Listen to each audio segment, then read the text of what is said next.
As gruesome as games can get at times, I think we can all agree that anyone who argues that they make us want to go out and recreate these acts of violence is full of baloney. Why? It's simple. 95% of gaming deaths aren't even possible to do in real life. And that's exactly why this list is going to be so much fun. Yeah, shut up all you stupid weenies complaining about violence video games. Shut up! Goodbye, Craig. Hey, I'm Nervous Nick for ScrewTech's Top 10 Most Gruesome Deaths. Number 10. Splatterhouse is a series known for its violence, and when it got rebooted in 2010, it took advantage of all those extra high-definition bits to bring us even more of the gore that we know the series for. Particularly, this part. Am I the only one clenching their butt cheeks really hard? Number 9.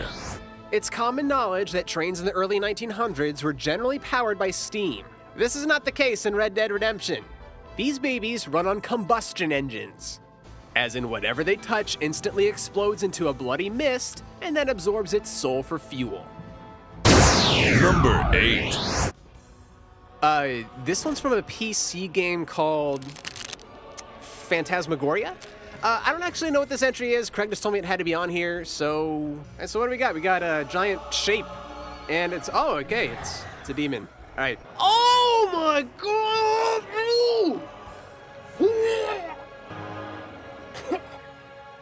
Number 7. In Mad World, it's Jack Cayman's job to kill people for the entertainment of those watching at home. A sign through the face? Nah. Head turned around backwards? Come on, you're boring me, Jack. A dog collar around a werewolf's neck attached to a motorcycle doing donuts until half its corpse is a red stain on the ground? Not bad, Jack. Number 6. It's hard to make something as cliched as a beheading memorable, but leave it to Kratos in God of War 3 to leave an impression on you. This ain't no clean sweep of the guillotine. It's slow, barehanded, and is forever etched into your retinas. Number 5. This one's best appreciated when imagined from the perspective of the victim. In Dishonored, if you go down the dark path, you can learn to summon swarms of bloodthirsty rats. So, imagine, if you will, dozens of tiny claws and teeth gnawing away your flesh, your muscle, and even your bones. Nobody can even hold a proper funeral for you because there is nothing left to bury. There's no telling at exactly what point you'll die, but regardless, your death will not come soon enough. Number 4. If you haven't played Tomb Raider yet, do it. It's awesome. A recurring theme throughout is the struggle to survive. It was one of my favorite things about the game, and you'll love to root for Lara, but not when her brain is run through by a rusty old spike. Her dying attempts to free her face from the iron spear take an already gruesome impaling and make it straight up disturbing. Oh, for God's sake, please just die already, Lara. Number 3.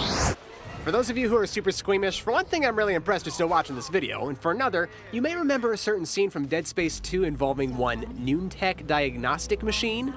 Prepare to get the willies whether you do this part correctly or not, because if you do it right, you get a needle in your eye. If you do it wrong, you get a needle in your brain.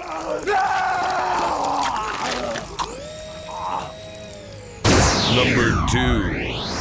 Naturally, one of the Mortal Kombat games had to make an appearance somewhere on this list, but none of them was quite as nasty as the 2011 reboot. MK9 included lots of ways to split your opponent in two, but no one does it better than Noob Saibot. Sending your lower half to an alternate dimension, leaving your barely alive upper torso to crawl around for a bit? Close, but not quite as horrific as this. Bit by bit, your innards fall out of your ever-expanding butt crack. The guy could still be alive all the way up to this point. Can you imagine having to look to the side to look at your own body? Ugh. We're almost to number 1, but before we get there, it's time for a recap. Number 10, the Splatterhouse Rectum Remover. Number 9, Red Dead Redemption's Train Obliteration. Number 8, Phantasmagoria's Splitting Headache. Number 7, Mad World's Motorcycle Peel Out. Number 6, the Helios Beheading from God of War 3. Number 5, Devoured by Rats and Dishonored. Number 4, Brain Meat Pole. Number 3, Dead Space 2's Eye Surgery. And number 2, Noob Saibot's Face Dangler. It's number 1.